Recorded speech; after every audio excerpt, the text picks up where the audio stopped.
ठीक है, आगे हम शुरू करते हैं। ये साकी कबीरदास जी का पाठ है, बहुत अच्छे से एक्सप्लेन करेंगे। जो भी समस्या हुआ करे दोस्तों तो कमेंट किया करिए, ठीक है। चलते हैं देवी का तो कि लंबा मार्ग दूरी घर विकट पंथ बहुमार, लंबा मार्ग दूरी घर विकट पंथ बहुमार, कौशन तो क्यों पाइए दुर्लभ हरिदीदार, कौशन तो क्यों पाइए दुर्लभ हरिदीदार।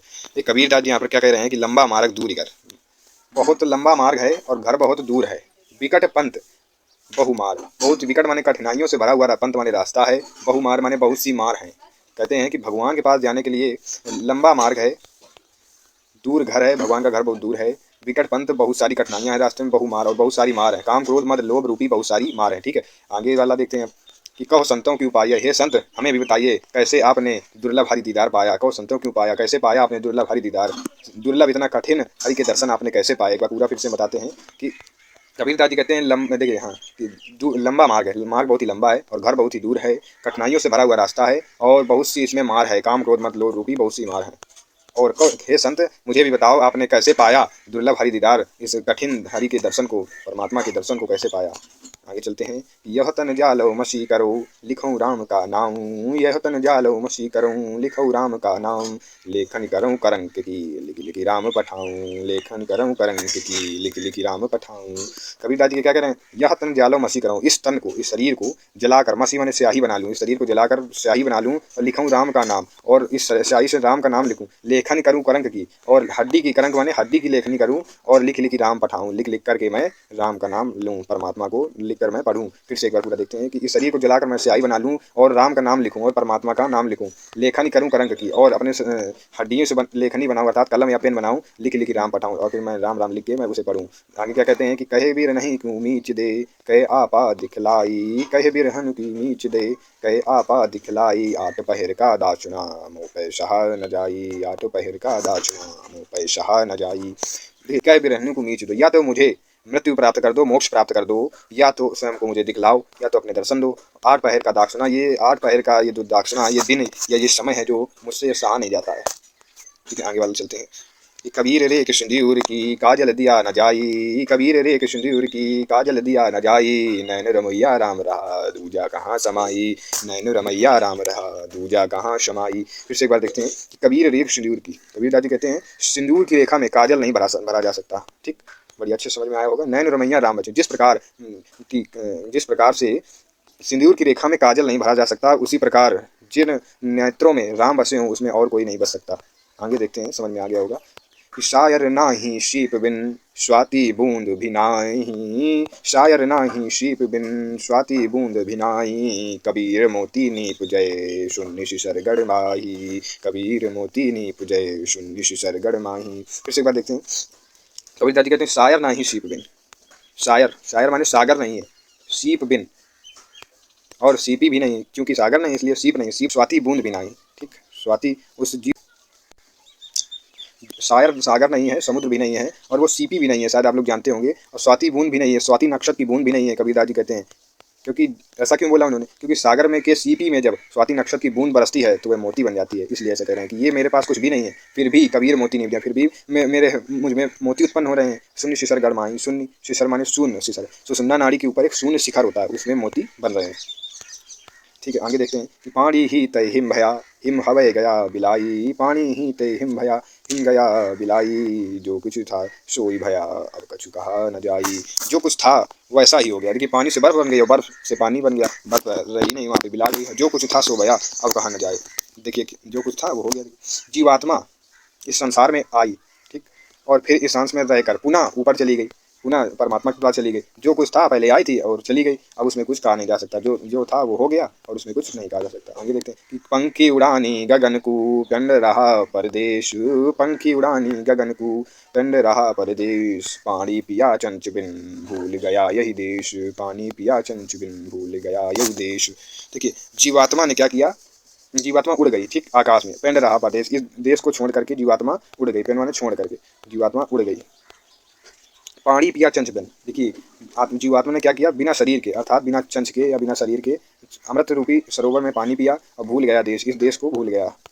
आगे देखते हैं, ठीक है, तो चलते हैं आगे कि प्रिंजर प्रेम प्रकाशिया अंतरि भया उजास, प्रिंजर प्रेम प्रकाशिया अंतर भया उजास, मुखी कस्तूरी महमही बाड़ी फूटी बास, मुखी कस्तूरी महमही बाड़ी फूटी बास। साथियों यहाँ पे कबीरदास कहते क्या है, कहते हैं पिंजर प्रेम प्रकाशिया, जब से मैंने प्रकाश को देखा, प्रकाश को महसूस किया, प्रकाश को जाना, यानी परमात्मा को जाना, ठीक, अंतर भया उजास, तब से मेरे हृदय में या मेरे अंदर प्रकाश हो गया या मेरे अंदर ज्ञान हो गया। जब से मैंने परमात्मा को जाना तब से मेरे अंदर ज्ञान हो गया।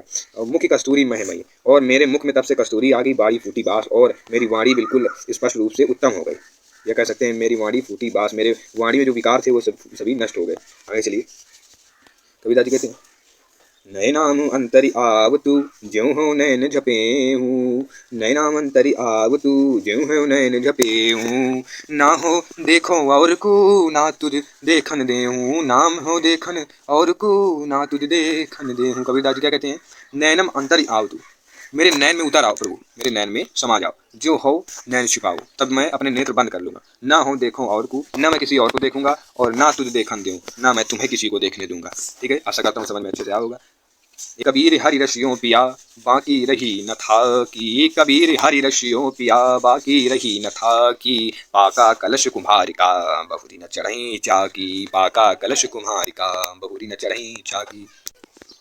कबीर दादी क्या कह रहे हैं कि कबीर हरि रस यो पिया, कि मैंने परमात्मा रूपी रस इतना पिया कि मैं अब छक चुका हूँ, मैं उससे छक चुका हूँ। पाका कलश कुम्हार, जिस प्रकार पके हुए कलश, कुम्हार का पका हुआ कलश होता है, घड़ा हुआ होता है, बहुरी न चढ़ाई चाक, वो पुनः चाक पर नहीं चढ़ता है। ठीक, उसी प्रकार मैंने हरि रस का पी लिया है और अब मैं कुछ भी नहीं पीना चाहता हूँ। देखिए इसमें क्या कहते हैं कि अब मैंने परमात्मा को जान लिया है, अब बहुरी इस संसार में पुनः नहीं आऊँगा। हेरत हे सखी रहा कबीर हेराई, हेरत हे सखी रहा कबीर हेराई, बूंद समानी समुद्र में शोकत घेरी जाई। देखिए क्या कहते हैं कबीर, हेरत हे सखी, मैं परमात्मा को देखते देखते खो गया, हेरा गया। कबीर दादी कहते हैं मैं परमात्मा को देखते देखते हेरा गया या खो गया, जिस प्रकार बूंद समानी समुद्र में, जिस प्रकार सागर में एक बूंद खो जाने पर शोकत हेरी जाए, उसे ढूंढा नहीं जा सकता, उसे खोजा नहीं जा सकता। हेरी माने नहीं खोजा जा सकता। देखिए कबीर दादी कहते हैं मैं परमात्मा को देखते देखते हुए स्वयं में भूल गया, मैं स्वयं को भूल गया, हेरा गया, खो गया। बूंद समानी, जिस प्रकार के समुद्र में एक बूंद खो जाने पर उसे ढूंढा नहीं जा सकता है, उसी प्रकार मैं भी खो गया। दोस्तों चलिए दो और बच्चे हम देख लेते हैं, ठीक है, पूरी वीडियो में खत्म कर देते हैं। कबीर यहु घर प्रेम का खाला का घर नाही, कबीर यहु घर प्रेम का खाला का घर नाही, शीश उतारी हाथी करे सो बैठे घर माही, शीश उतारी हाथी करे सो बैठे घर माही। एक बार फिर से देखते हैं दोस्तों, कबीर दादी क्या कहते हैं, यह घर प्रेम का है, किसका, परमात्मा का। कबीर यहु घर प्रेम का, खाला का घर नहीं है, जो संसार है ये परमात्मा या प्रेम का घर है, ये मौसी का घर नहीं है। या फिर ऐसा समझ लीजिए कि कबीर यहु घर प्रेम का, कबीर दादी कहते हैं प्रेम का घर है, खाला का घर नहीं है। ठीक है, शीश उतारी हाथ करे, अपने सिर को हाथ में रख दो, सो बैठे घर में, वो इस प्रेम के घर में बैठ सकता है। जो व्यक्ति अपने शीश को उतार कर हाथ में रख सकता है वही इस घर में बैठ सकता है। या फिर एक बार फिर से समझते हैं, कबीर दादी क्या कहते हैं कि प्रेम उनको करना चाहिए जो शीश उतार कर हाथ में रख सकते हैं, क्योंकि ये खाला का घर नहीं है, ये प्रेम का घर है।